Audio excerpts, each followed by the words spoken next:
Muito bem, pessoal. Vamos dar continuidade à nossa aula de limites. Estávamos estudando propriedades desses limites e propriedades algébricas.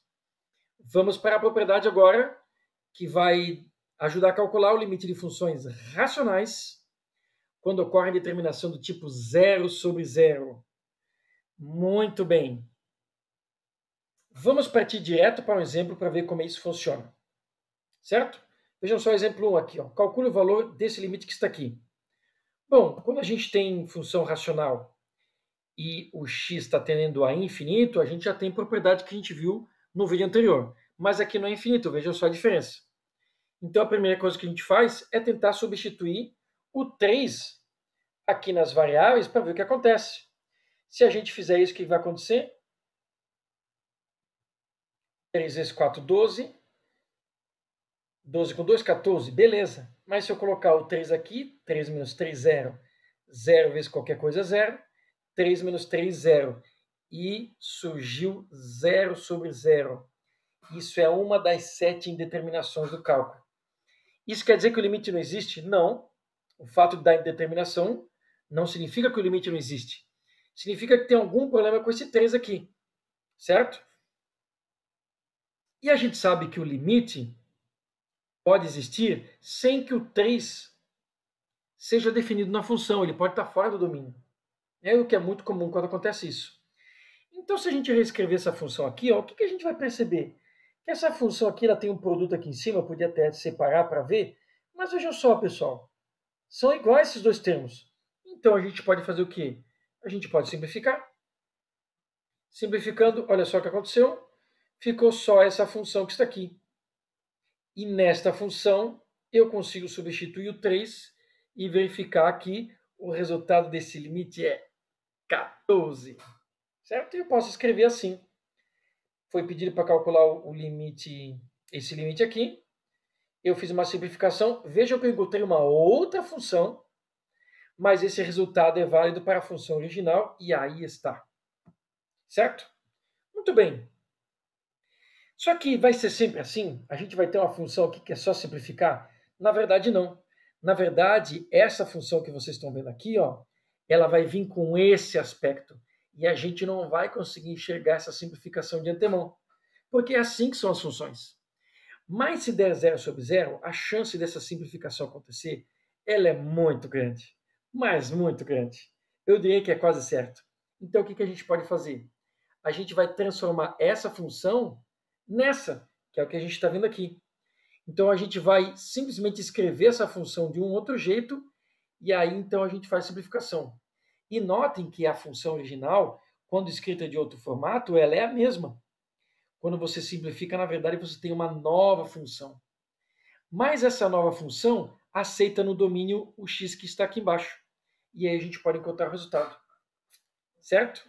Nessa função o x não está definido, que dá uma determinação, mas nesta está. É possível fazer isso? Sim. O que essas duas funções têm em comum? O mesmo limite quando o x tende a 3, que é o que interessa para nós. Certo? Como é que a gente vai fazer esse processo aqui, ó, dessa função polinomial de segundo grau, passar por um produto de fatores? Ora, a gente vai usar fatoração de um polinômio de segundo grau. E a regrinha é essa que vocês estão vendo aí, ó. Todo polinômio de segundo grau, toda expressão de segundo grau, pode ser fatorada. Fatores são as partes da multiplicação.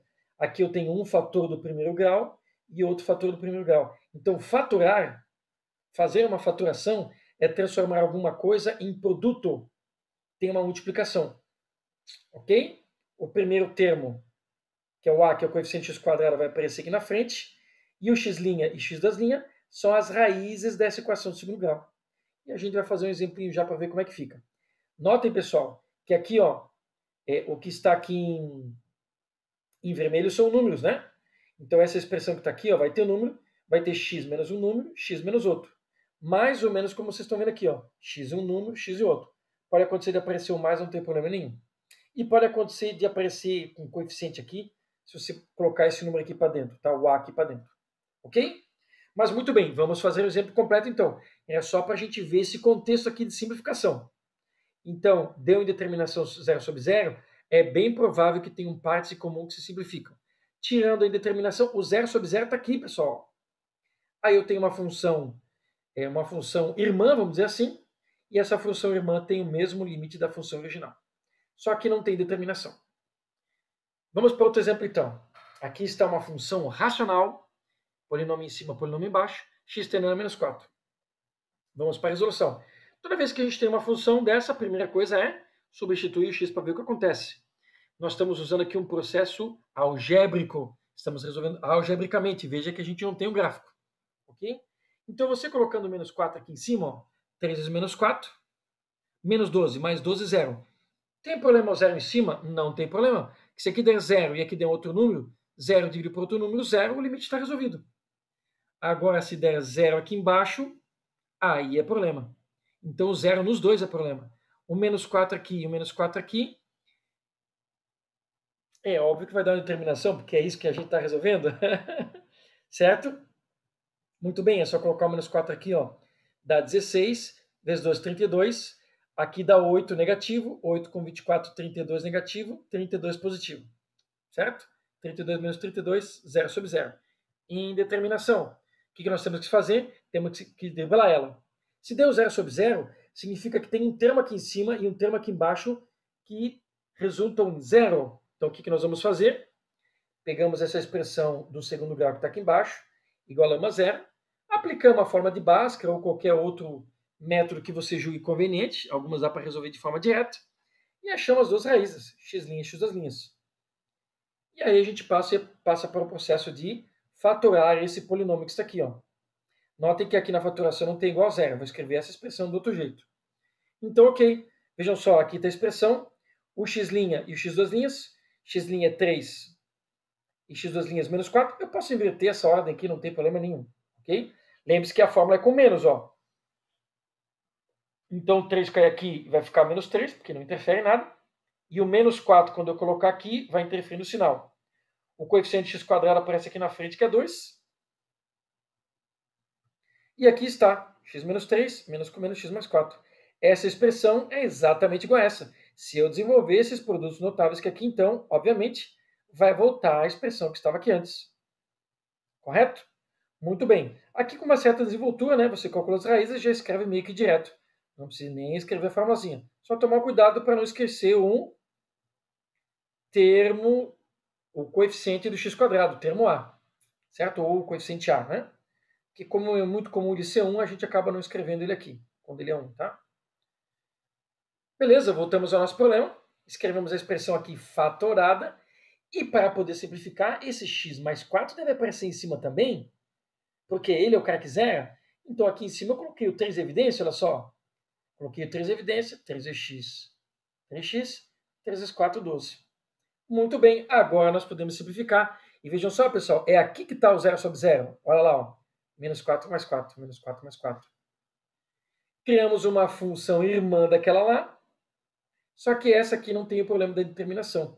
É só colocar o menos 4 aqui, vai ficar menos 7, multiplica por 2 dá menos 14, e em cima nós temos um 3. Fica menos 3 sobre 14, olha que belo número. Ok? Então, como solução desse limite, essa função aqui, o limite dessa função é menos 3 sobre 14. Notem, pessoal, que para essa função aqui, ó, o menos 4 não gera o resultado. Mas para essa aqui sim, porque essas duas funções têm o mesmo limite quando x tende a menos 4. Ok? Muito bem. Vamos para mais um exemplo. Vejam só esse caso aqui. Ó. Determine o limite que aqui está algebricamente, que é o que estamos fazendo, né? Usando a álgebra aqui, usando a própria equação para resolver. Não estamos nos atendo ao gráfico, por enquanto. Já fizemos isso, né, na parte A do nosso estudo de limites. Vamos para a resolução. O que a gente pode fazer? Mesmo método que a gente fez antes. Substitui o 3 para v. Facilmente você vê que 3 menos 3 dá 0. 3 ao quadrado, 9. 9 menos 9, 0. 0 sobre 0, indeterminação. Não significa que o limite não existe. Significa que nós temos um problema com esse 3. E, na verdade, o limite, pessoal, é o comportamento do y quando o x está perto de 3, não exatamente no 3. Esse processo que a gente faz de colocar o 3 aqui, ó, é um processo algébrico para facilitar muito a nossa vida. Mas, às vezes, não é o suficiente. Então, a gente vai para as propriedades que a gente conhece. Vamos pegar essa expressão, igualamos a zero, para aplicar a forma de Bhaskara e achar as duas raízes, 3 menos 3. Vamos fatorar o polinômio. Olha só, essa expressão que está aqui, aqui está, ela não tem o termo b, né? Ou melhor, não tem o termo b visível, né? O b é zero. Ok? O a agora é 1, as duas raízes 3 e menos 3. Aqui vai trocar o sinal. Então, essa expressão é x menos 3, x mais 3. Ok? Leva o sinal junto para colocar aqui, né? Pode inverter aqui também, se colocar o menos 3 na frente e o 3 atrás, não tem problema. Só vai inverter esse sinal aqui e está tudo certo. Se você fizer a propriedade distributiva aqui da multiplicação, você vai ver que volta nisso aqui. Ah, o tradicional chuveirinho, né? Muito bem. Então, voltamos para o nosso problema. A expressão de cima foi fatorada, foi escrito em multiplicação, em fatores, e agora eu posso simplificar justamente o crack zero. 3 menos 3, 3 menos 3. E aí nós temos uma funçãozinha irmã, que o limite dela é o mesmo que está lá, só que ela não tem o problema da indeterminação. Só substitui o 3 aqui e está resolvido. Podemos escrever novamente o problema. Ó. Não vou deixar assim, né? Eu volto lá para o problema original e escrevo. Ó. O limite é 6. Talvez alguns de vocês tenham percebido que esse cara que está aqui, ó, x² menos 9, não precisaria ser fatorado para chegar aqui. Certo? Nós temos uma outra opção, que é a opção de escrever diretamente pelo produto notável. Opa! Vejam só, para quem lembra aqui, ó, esse é um produto notável, esse aqui pode estar escrito na frente e esse atrás, tanto faz. É só você identificar um termo ao quadrado menos outro termo ao quadrado. No lugar do 9, eu posso escrever 3 ao quadrado. Então, ó, um termo ao quadrado menos um termo ao quadrado gera esse produto que aqui está, que é o produto pela diferença de dois termos. Muito bem. Então, vejam só, essa expressão que está aqui é o que está no nosso limite, só que no lugar do 9 eu escrevi 3 ao quadrado, e até deixei a corzinha para associar. O A é o x, o B é o 3. O A é o x, o B é o 3. O A é o x e o B é o 3. Não precisa mexer nada. Se vocês notarem, isso que está aqui é o mesmo que está ali. Ah, mas aqui está em outra ordem, botei o menos para depois, né? Não tem problema. Né? A ordem dos fatores aqui não altera o produto. Certo? Ah, muito bem. Vejam só, então, para quem tem um conhecimento mais prático de produto notável, vai direto, já cai para cá. Certo? No material de vocês tem uma tabelinha com todos os produtos notáveis mais conhecidos. Certo? Você pode consultar lá no material. Está tudo lá. Tanto as faturações de grau 2, para equações de grau 3, inclusive, elas seguem uma mesma relação, e os produtos notáveis mais conhecidos estão todos lá. Então, veja só, poderia trocar isso aqui por isso aqui que dá ok. Tá? Então, uma outra maneira de resolver esse limite aqui, para alguns isso aqui é até mais rápido. Beleza, vamos fazer o seguinte. Vamos analisar de novo esse limite e vamos ver o que a gente pode tirar daí. Colocamos o 3, deu uma indeterminação, a gente fez uma simplificação, aplicou algumas propriedades e encontramos o limite que é 6. Agora notem, pessoal, que eu posso fazer uma separação. Eu posso dizer que isso aqui diretamente é igual a 6 e posso dizer que isso aqui é igual a 6. Na verdade, é só separar isso aqui em duas partes. O limite é o mesmo para os dois. Tá vendo? Ó? Então não tem segredo nenhum. Eu só separei em dois limites para destacar essa função aqui que é original e essa função aqui que eu chamo de sua irmã. Essa função eu vou chamar de f de x e essa aqui que é uma função simplificada, ou pode ser a sister se você quiser aqui no S, né? É a s de x. Por que eu fiz isso? Eu quero que vocês observem o seguinte, agora nós vamos fazer aqui ó, uma análise gráfica. Vejam só, esta função que está aqui, ela é mais simples, é uma função do primeiro grau. O seu gráfico é uma linha reta, aqui está. Ó. E se ela é a função do primeiro grau com essa cara aqui, o domínio é real. Significa que qualquer valor de x que eu coloque aqui, eu encontro y. Vejam só essa função racional, pessoal. Quando uma função racional pode ser simplificada, o gráfico dela pode ser muito parecido com uma função elementar. Uma função do primeiro grau, uma função do segundo grau, depende da simplificação. Se a simplificação cai numa função do primeiro grau, o gráfico dela é muito parecido. Eu só não posso dizer que é igual, pessoal, por causa desse pontinho que vocês estão vendo aqui, ó. Certo? Por causa desse pontinho que está aqui, porque não é igual, né? Então isso aqui é uma reta? Dá para dizer que é uma reta? É uma reta com uma descontinuidade. É uma reta com uma interrupção. Então não dá para dizer que é só uma reta. Certo? Então, essas funções racionais que dão 0 sobre 0 e podem ser simplificadas, elas têm basicamente o mesmo gráfico, com a diferença do ponto justamente onde, nessa daqui, eu tenho uma determinação. Notem, pessoal, que nessa função aqui, ó, né, se eu colocar o 3 a 0 sobre 0, então o 3 não tem imagem, porque o 3 não está no domínio dessa função, porque o domínio é justamente o conjunto de todos os valores de x, que você coloca aqui no x e ele chega no y. E se você botar o 3 aqui e o 3 aqui, ele não chega no valor de y, porque dá 0 sobre 0. Então vejam só o domínio dessa função. X pertence aos reais, está ok. X é diferente de 3, olha só. E se eu quisesse fazer o gráfico dessa função, como eu faria? Como eu sei que dá para simplificar, eu faço o gráfico dessa e vou justamente lá onde tenho aqui, ó, a descontinuidade, o número que dá o limite 0 sobre 0, e eu coloco uma interrupção, uma bolinha aberta. E como é que eu chego nesse 6? Ora, 6 é o limite, vejam só. Havia comentado com vocês lá na parte A do nosso estudo de limite, né? Uma situação como essa. Aliás, esse aqui foi um exemplo que aparecia lá. Certo? Então, como é que eu chego nesse 6 para fazer o gráfico dessa função? Ora, eu simplifico ela, faço o gráfico simplificado, abro a bolinha, e como é que eu chego no 6? Calculo o limite. Porque vejam só, pessoal, me aproximando do 3 aqui pela esquerda e me aproximando do 3 aqui pela direita, o y se aproxima de 6, ou seja, o limite é 6.